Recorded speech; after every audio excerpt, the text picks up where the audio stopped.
Hello everyone, आप सभी का हमारे चैनल पे स्वागत है। आज के इस वीडियो में हम सीबीएसई क्लास 10th टर्म 1 के लिए जो मोस्ट इम्पॉर्टेंट क्वेश्चन है ना, जो एग्जाम में आ सकते हैं, वो हम डिस्कस करेंगे। चैप्टर का नाम क्या है? Pair of linear equation in two variables. देखो, चैप्टर बहुत ही आसान है और बहुत ही ईजी क्वेश्चन ही पूछे जाएंगे आपसे। ठीक है, अगर आपने एनसीईआरटी ढंग से पढ़ रखी है तो मैं गारंटी के साथ कह सकता हूँ आपसे कोई भी क्वेश्चन मिस नहीं होगा।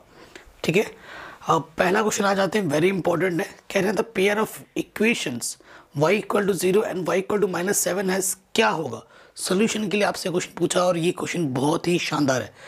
देखो, अगर मैं इसको ग्राफिकली समझने की कोशिश करूं तो ये, ठीक है, आपको पता है ये ओरिजिन होता है, ये मेरा x एक्सिस है, इधर x की वैल्यू पॉजिटिव नेगेटिव, ये y एक्सिस है, y की वैल्यू पॉजिटिव नेगेटिव। ठीक है, अब हमसे क्या बोला गया है? देखिए, हमसे बोला गया है, एक तो बोला गया y equal to 0, y equal to 0 ये लाइन हुई। ठीक है, y इक्वल टू, y की वैल्यू देखो यहाँ पर हमारे 0 है, यहाँ पर 0 है, तो ये मेरी y इक्वल टू 0 की लाइन हुई। क्लियर? और दूसरा मेरे पास क्या बोला? y इक्वल टू -7, तो y इक्वल टू 7 माइनस यहाँ कहीं पर आ जाएगा।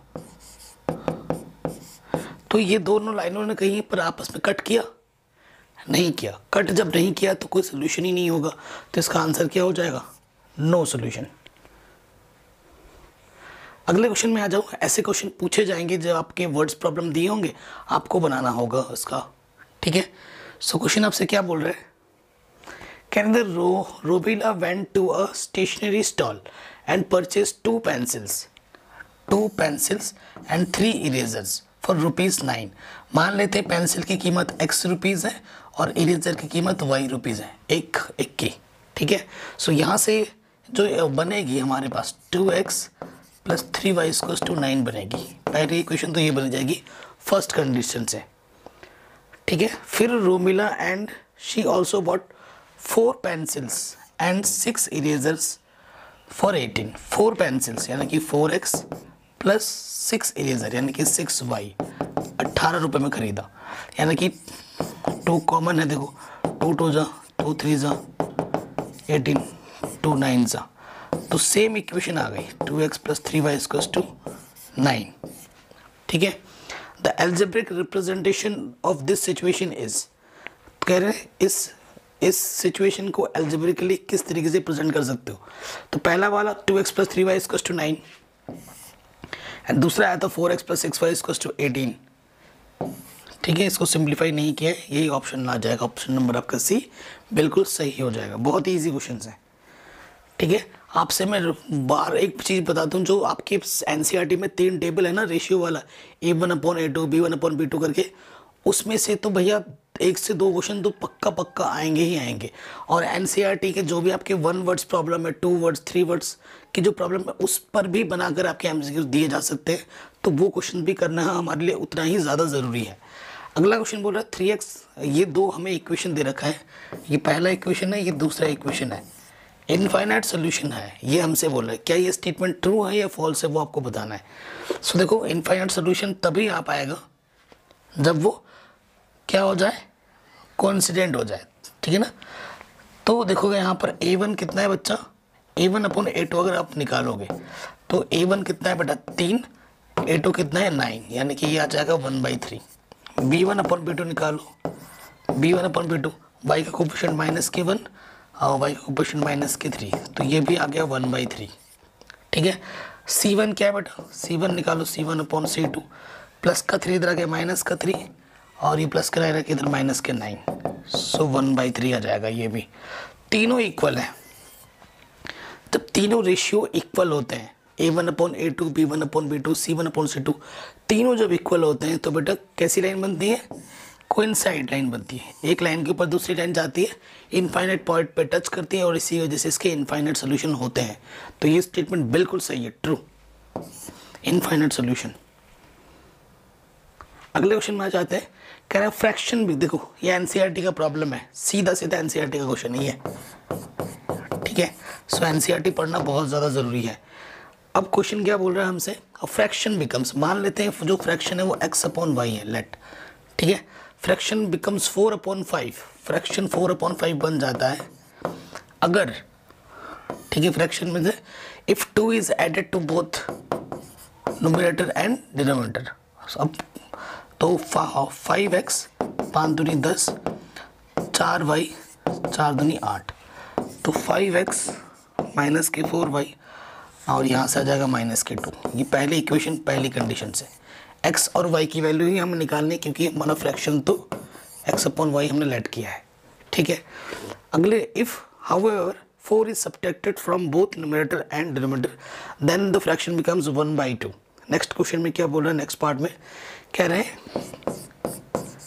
अगर दोनों में से 4 is subtracted from both numerator and denominator, ठीक है, तो ये बन जाता है 1/2। क्रॉस मल्टीप्लाई कर दोगे 2x 4 दूनी 8 y माइनस के 4, 2x माइनस के y 8 में से 4 घटाएंगे तो 4 आ जाएगा। इक्वेशन नंबर सेकंड, ठीक है, इन दोनों इक्वेशनों को सॉल्व करोगे आपको x और y की वैल्यू मिल जाएगी। ठीक है, सो देखो बच्चों, अगर इसको हमें सॉल्व करना है, बस कैलकुलेशन पे ध्यान देना है हमें। ठीक है, अब देखो यहाँ 4 है, यहाँ 4 बनाने के लिए इसमें 4 से क्या करना पड़ेगा, मल्टीप्लाई। तो यहाँ आ जाएगा 5x माइनस के 4y माइनस के 2, 4 से मल्टीप्लाई कर दिया 4 दूनी 8, 4y 4 चौके 16। सेम साइन होने पे माइनस करते, माइनस करने पर साइन चेंज होता है। ठीक है, तो 5 में से 8 गया माइनस के 3x, ये कैंसिल। 16 में माइनस के 16 माइनस के 2 माइनस के 18, 3 छंग 18, x की वैल्यू आ गई 6। अब x की वैल्यू उठाकर तुम यहाँ रख दो, 2 × 6 माइनस वाई इक्वल टू 4, 2 और 12 प्लस के 4 इधर के माइनस के 4, तो 12 में से 4 घटाएंगे 8, तो y की वैल्यू 8 आ गई। सो फ्रैक्शन आ जाएगा 6/8, 6/8। अच्छा, हमसे तो मैंने तो फ्रैक्शन भी निकाल दिया बेटा, हमसे क्या बोला था, सिर्फ एल्जेब्रिक प्रेजेंटेशन क्या होगा वो आपको बताना है। तो देखो, अगर एल्जेब्रिक देखोगे तो ये माइनस का 2 इधर के प्लस का 2 आ रहा है, ये तो यहाँ दिख गया, देख रहे हो। फिर दूसरा है 2x माइनस के y, ठीक है, ये प्लस के y इधर के माइनस का हो जाएगा, तो ऑप्शन नंबर ये बी सही हो जाएगा।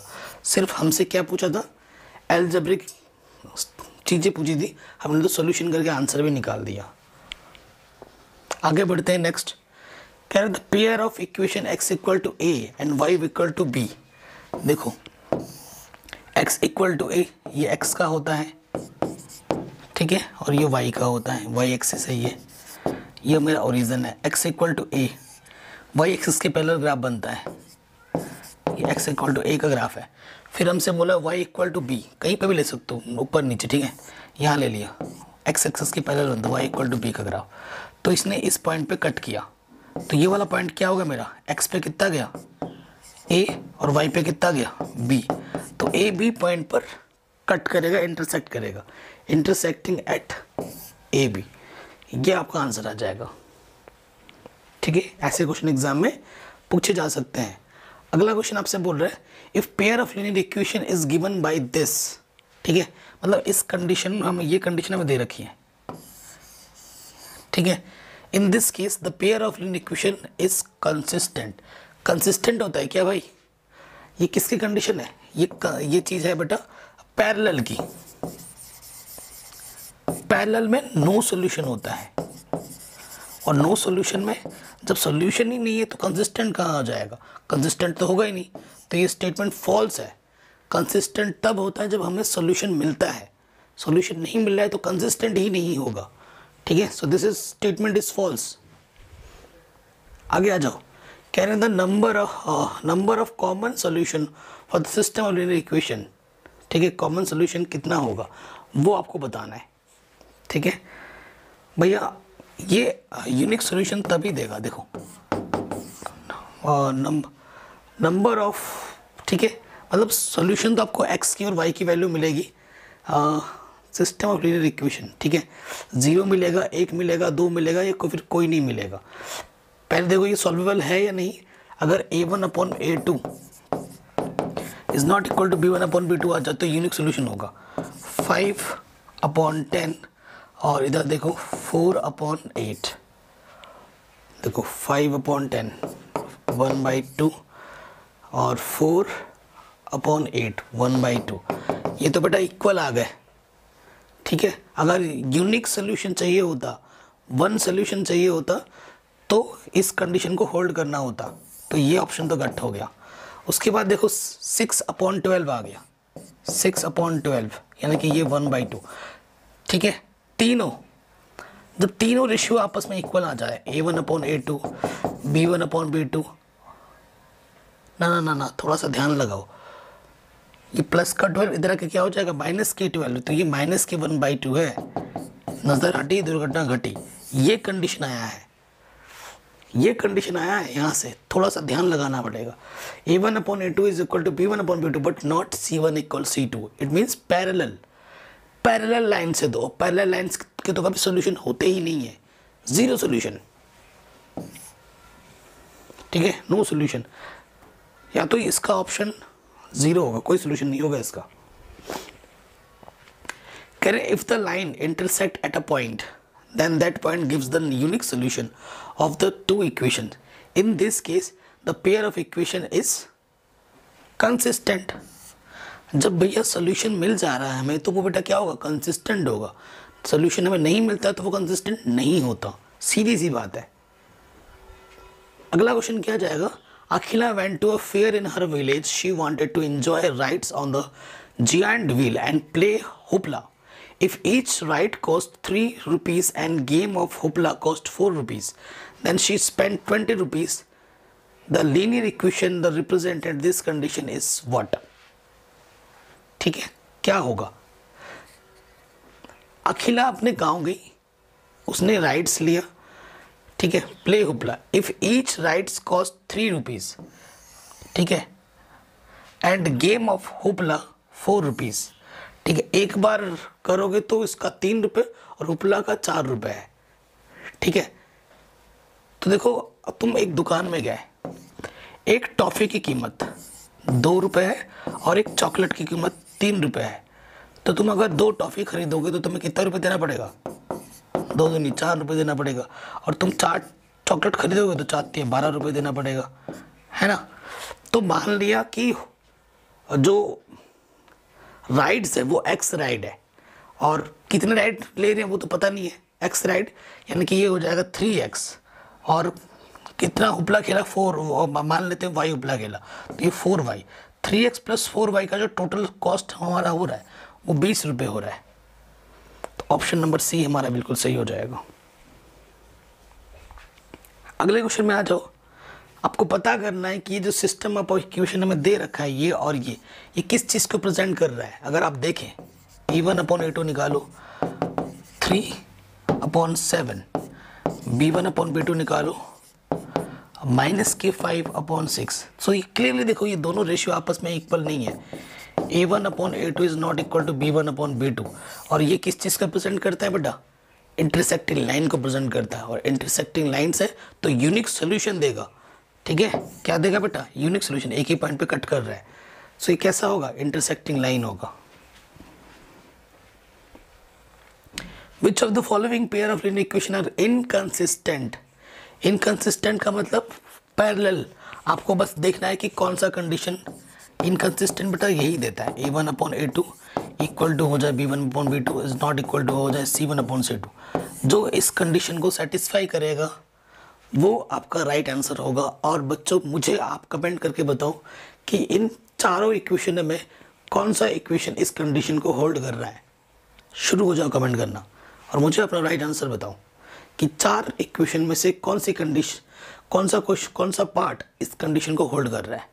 जो इस कंडीशन को होल्ड करेगा वो इनकंसिस्टेंट होगा, क्योंकि ये पैरेलल है।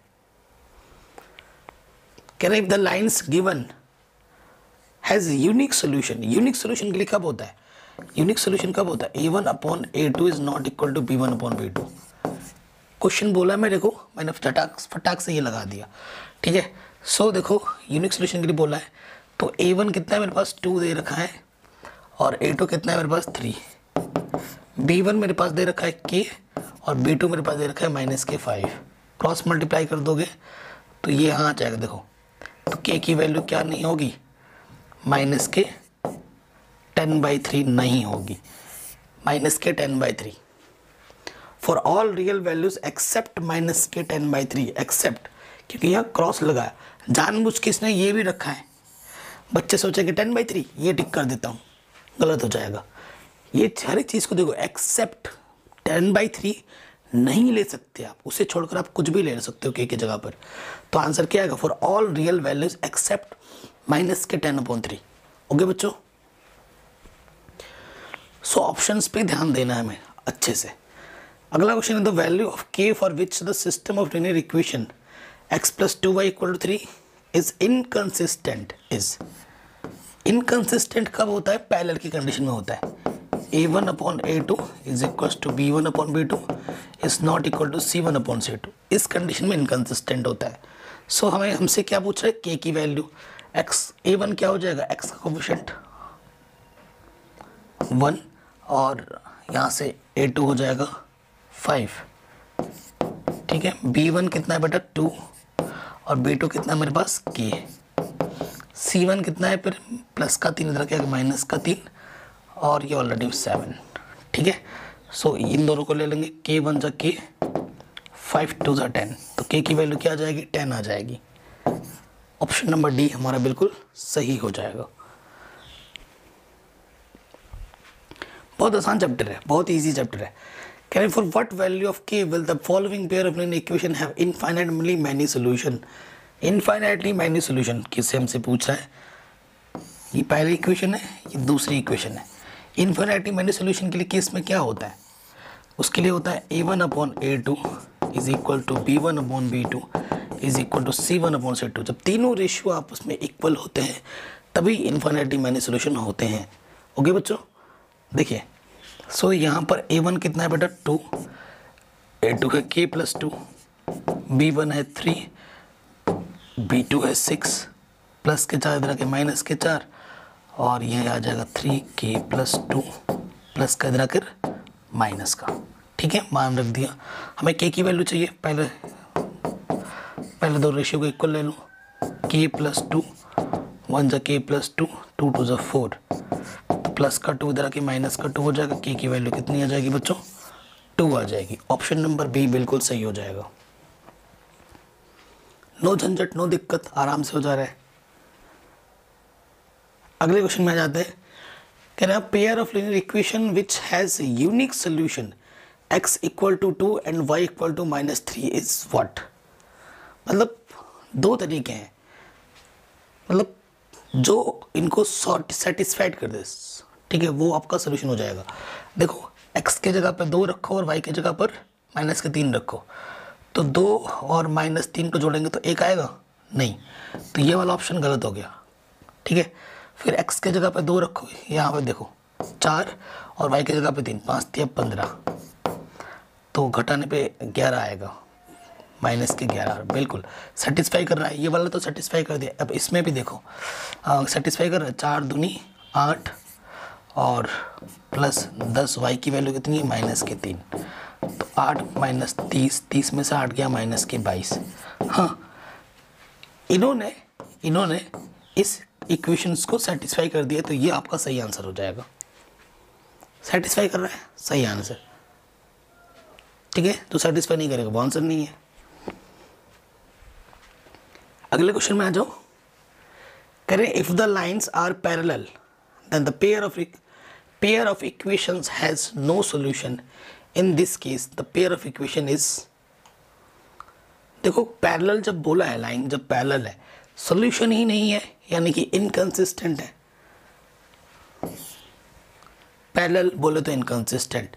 ठीक है, इंटरसेक्टिंग आएगा कंसिस्टेंट, कोइंसाइड आएगा कंसिस्टेंट, पैरेलल आते ही इनकंसिस्टेंट। अगले क्वेश्चन में आपसे पूछ रहा है कि the solve the following system of linear equations and the value of x and y क्या होगी। ये हमें दे रखा है। देखो, ये क्या दे रखा है? ax + by। ये रह जाओ उधर, माइनस का a इधर आके प्लस का a, ये माइनस का b, और यहाँ पर है bx माइनस के ay, तो ये माइनस का a इधर आके प्लस का a और ये प्लस का b। ये प्रॉपर आपके दो इक्वेशन है, इनको आपको सॉल्व करके आपको एक्स और वाई की क्या वैल्यूज़ होंगी वो आपको बताना है।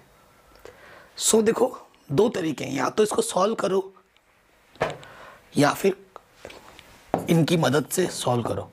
अगर जो सेटिस्फाई करेगा, देखो एक्स की प्लेस अगर ये मिल जाता है, एक्स के प्लेस पे 1 रखना है, वाई के प्लेस पे माइनस के 1 रखना है, तो a into 1 plus B into minus K 1, तो ये क्या आ गया a माइनस के b।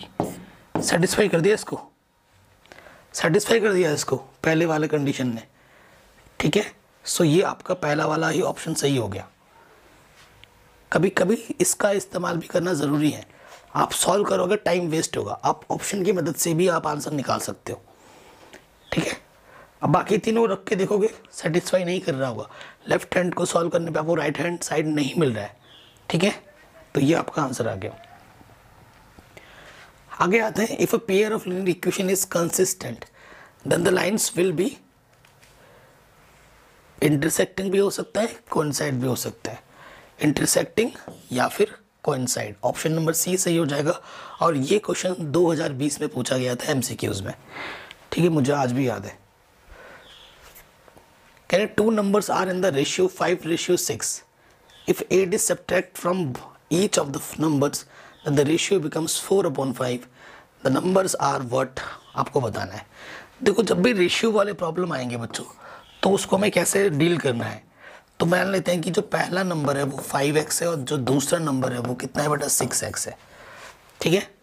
सो कहते हैं अगर उन दोनों में से if 8 is subtracted from each of the following, पहले में से भी 8 घटाया जाए और दूसरे में से भी 8 घटाया जाए, तो उनका जो रेशियो का मतलब डिवाइड कितना हो जाता है 4/5। हमें x की वैल्यू ही चाहिए, क्रॉस मल्टीप्लाई कर दो तो 5 बचे 25x, 8 पंच 40, 8 छंग 48 x। अरे 8 कहाँ है भाई, ये तो 4 है, 4 छंग 24 x, 4 8 32। तो यहाँ से घटाएंगे तो x आ जाएगा और 40 में से 32 घटाओगे तो क्या आ जाएगा 8 आ जाएगा। x की वैल्यू 8 आ गई। सो यहाँ पर x की वैल्यू रखोगे 5 8 40, 4 छंग 24, 40 और 24, 40 और 24, ठीक है। एक बार फिर से चेक कर लेते, 8 अगर दोनों में से अगर तो 4/5 बन जाता है, ठीक। 5 बचे 25, 8 पंच 40, 8 छंग 24, 8 चौके 4 8 32, ठीक है। यह क्या x हो गया माइनस का 40 में से 32 घटाएंगे 8, 8 पंच 40, ठीक हो गया। 8 और 8 ना, मैंने सी आर क्या कर रहा हूँ यार, 8 छंग 48, 48 आएगा, 40 और 48, 40 और 48, ठीक है। ऑप्शन नंबर सी सही हो जाएगा। तो कभी कभी हमसे भी गलती हो जाती है, तो ऐसे रीचेक करना भी बहुत ज़रूरी है, ठीक है बच्चों, कि आपको लगेगा कि हम सही कर रहे हैं, लेकिन कभी कभी ना गलती हो जाती है, और गलती हम इंसान है, भगवान तो है नहीं, गलती इंसानों से ही होती है, तो रीचेक करना बहुत ज़रूरी है, ठीक है। तो आप कोई भी सॉल्यूशन क्वेश्चन करो और एक बार रीचेक ज़रूर करो कि क्या हम 100% सही है या नहीं है। कभी कभी लगता है कि हम सही हैं बट परंतु गलत हो जाता है, तो रीचेक करना हमें ज़रूर चाहिए। अगला क्वेश्चन हमसे बोल रहा है one equation of a pair of dependent linear equation. Dependent का मतलब क्या होता है, किसी जो आपको इक्वेशन दे रखी है सर्टेन नंबर ऑफ से ना पूरे इक्वेशन में मल्टीप्लाई किया गया होता है, तो वो जो नई इक्वेशन बनती है उसे हम डिपेंडेंट बोलते हैं। क्योंकि अगर उसको सॉल्व किया जाए, उसको सिंप्लीफाई किया जाए, तो पहले वाला इक्वेशन आपको मिल जाएगा। इसमें डिपेंडेंट इक्वेशन क्या होगी, एक सर्टेन नंबर से आपको पूरे में मल्टीप्लाई किया गया होगा, 10 10 10 10 दिख रहा है, यानी कि 2 से किया गया है। अब आपको देखना है क्या हो सकता है, ठीक है।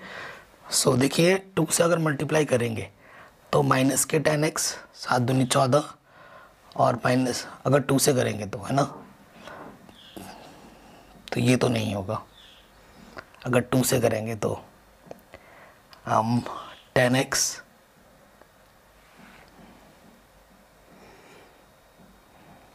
देखो अगर 2 से करेंगे, ठीक है, 2 से मैंने सब में मल्टीप्लाई कर दिया तो माइनस माइनस हो गया, और मैंने माइनस कॉमन ले लिया, तो ये नेगेटिव वाला हो गया पॉजिटिव, पॉजिटिव वाला हो गया नेगेटिव, और नेगेटिव वाला हो गया पॉजिटिव। ऑप्शन नंबर डी सही हो जाएगा अगर इस 2 से मल्टीप्लाई किया गया है। So this is your dependent equation. Carry the value of k for the which of the following system in equation has no solution. No solution के लिए a1 upon a2 is equal to b1 upon b2 is not equal to c1 upon c2। ठीक है, इसको ले लेना है। a1 कितना है बेटा k, a2 कितना है 6, b1 कितना है माइनस की 5, b2 कितना है 2। मल्टीप्लाई कर दो, 2 3 जा, k की वैल्यू 5 दिया 15 माइनस की 15। ऑप्शन नंबर ए सही हो जाएगा बड़े आराम से। क्लियर, ये भी हो गया। अगले क्वेश्चन में आ जाओ तो डिफरेंस बिटवीन 2 नंबर इज 26। पहला नंबर x मानो, दूसरा नंबर y मानो, इनका डिफरेंस 26 है। One number is 3 times to the other.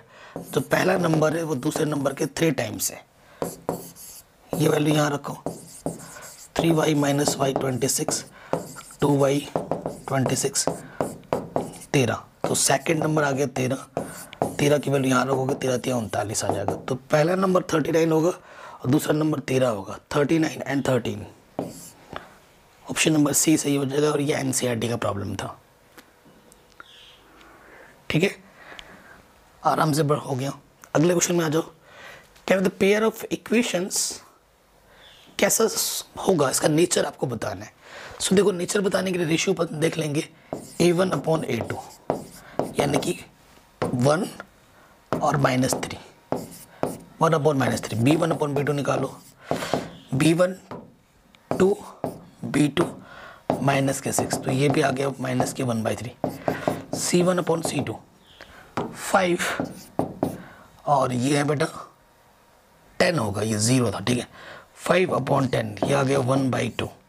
सो देखो पहले दो इक्वल है, तीसरा वाला इक्वल नहीं है। a1 upon a2 is equal to b1 upon b2 is not equal to c1 upon c2। Parallel. So parallel में क्या होता है बेटा, नो सॉल्यूशन।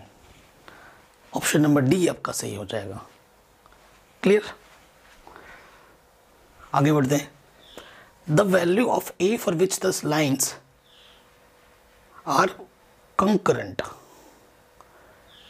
ठीक है, आपको a की वैल्यू बतानी है। x इक्वल टू 1 है और y इक्वल टू 2 है, बस यहां पर रख देना है। यहाँ पर x इक्वल टू 1 और y इक्वल टू 2 रख देना है। तो a स्क्वायर है 1, y की प्लेस पे 2 माइनस के 20। तो देखो यहाँ से a स्क्वायर 2 दूनी 4, 20 में से 4 घटाएंगे आ जाएगा माइनस के 16। इधर जाके प्लस का 16, a की वैल्यू आ जाएगी +-4। ठीक है, तो क्या आ जाएगा -4, +-4 है तो -4। आगे आते हैं, कह रहे हैं if the lines given by this and this are parallel then the value of k। Parallel बोला है, तो बेटा पैरेलल के लिए मैंने अभी इतने सारे क्वेश्चंस किए हैं। ये क्वेश्चन आप खुद करके मुझे बताइए कि कौन सा आंसर इसका ट्रू होगा। इन दोनों को ले लेना है और सॉल्व कर लेना है और मुझे कमेंट करके बताना है कि कौन सा आंसर आएगा। ठीक है बच्चों, हो जाएगा, कमेंट करो और मुझे बताओ। अगला क्वेश्चन है, ये एक इक्वेशन है, दूसरी इक्वेशन ये है, तो x माइनस वाई की वैल्यू कितनी होगी। यानी कि दोनों इक्वेशनों को सॉल्व करना है, x और y की जो वैल्यू आएगी उनको आपस में से माइनस कर देना है और फिर आपको आंसर्स बताना है कि नहीं। सॉल्यूशन करना आता है, इजीली हो जाएगा। x और y की वैल्यू मिलेगी, x में से y घटा दोगे, जो आंसर आएगा मुझे आपको बताना है।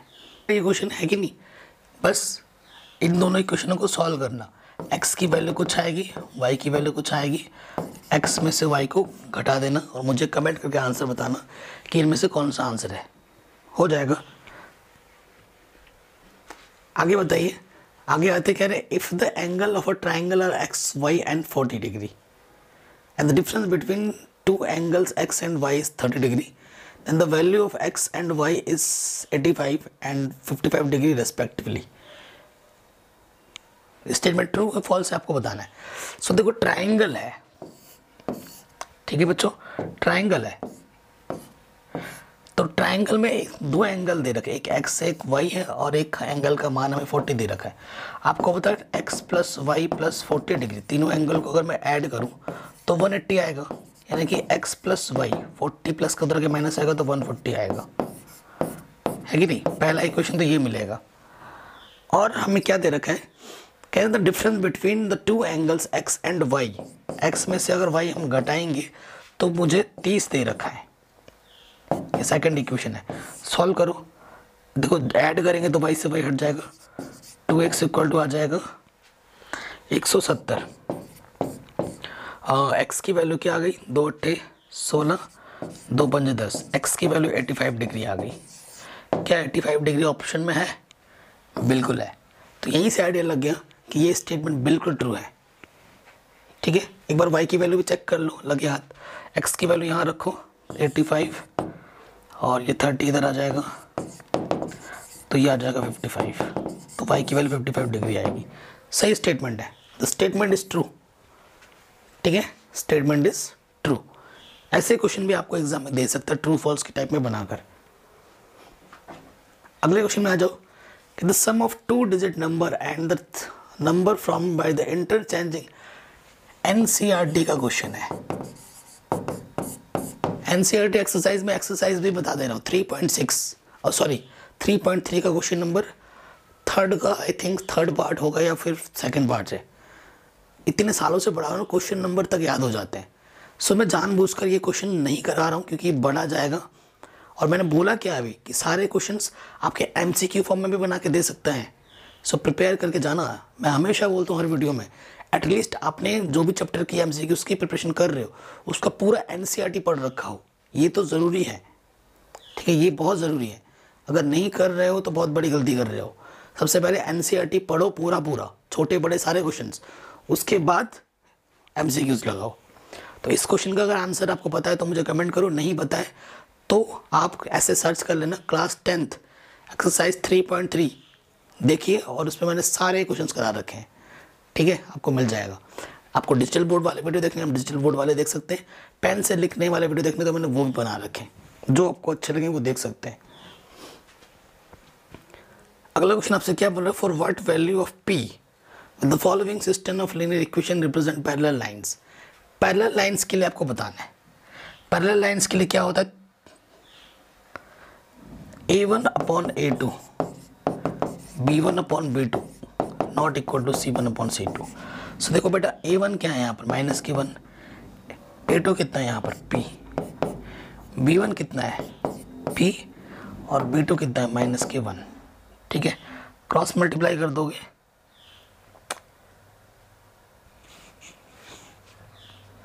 c1 अगर निकालोगे तो -1 और c2 आएगा -1।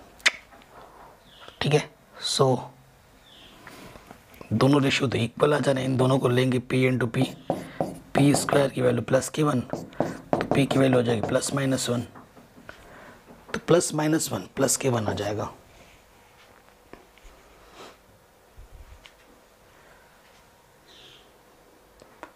ये क्वेश्चन अगेन एनसीईआरटी का है।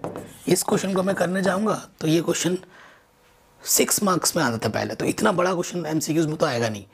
हालांकि जिस बुक से ये उन्होंने डाला है, तो इस क्वेश्चन को एनसीईआरटी आपका सीबीएसई बोर्ड कभी भी इस क्वेश्चन को एमसीक्यूज में नहीं देगा। एनसीईआरटी का क्वेश्चन है, अगर आपको करना है, अगर आपने नहीं किया है, आपको नहीं आता है, तो मैं बता दे रहा हूँ ये क्वेश्चन किस एक्सरसाइज का है। आई थिंक ये 3.5 प्रश्नावली का लास्ट के क्वेश्चन है, सबसे लास्ट के क्वेश्चन, तो आप जाके देख सकते हैं। वैसे ही 1 मार्क्स में कभी नहीं आएगा इतना बड़ा क्वेश्चन।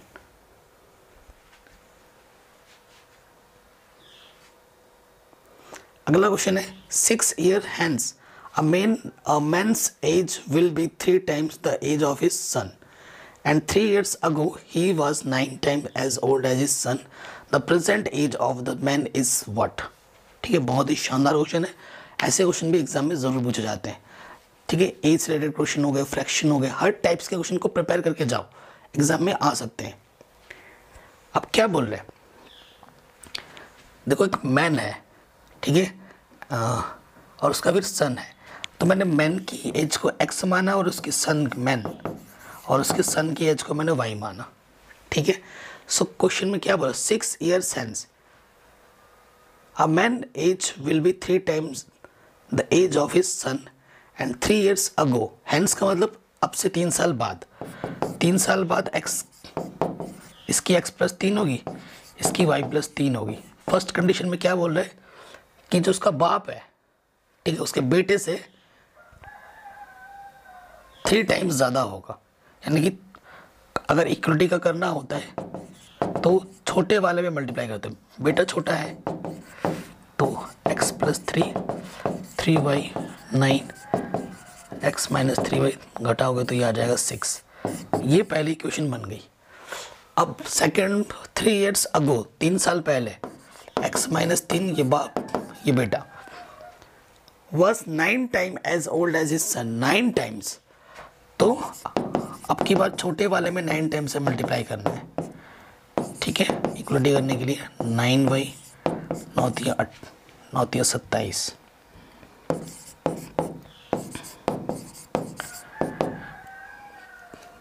माइनस का ये आ जाएगा माइनस के 24। इक्वेशन नंबर सेकंड, इन दोनों को सॉल्व करो। एक है x माइनस के 9y माइनस के 24 और एक है x माइनस के 3y बराबर माइनस के 6, नहीं प्लस के 6।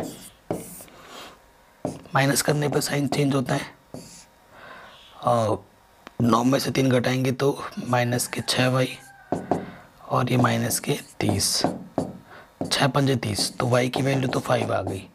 क्या 5 है ऑप्शन में? The present age of the man, man की एज पूछी है ना, y की वैल्यू आप कहीं पे भी रख दो, यहाँ पर रख देते हैं, तो x 3 5 5 3 15, ठीक है, 15 और 6 21 आ जाएगा आंसर 21, ठीक है, आंसर कितना आएगा 21।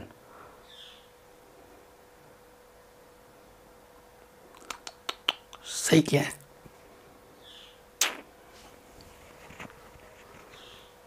ठीक है, बाकी तो सही, ऑप्शन में नहीं है, 21 आएगा आंसर, यहाँ पर ऑप्शन में गड़बड़ किया है उन्होंने।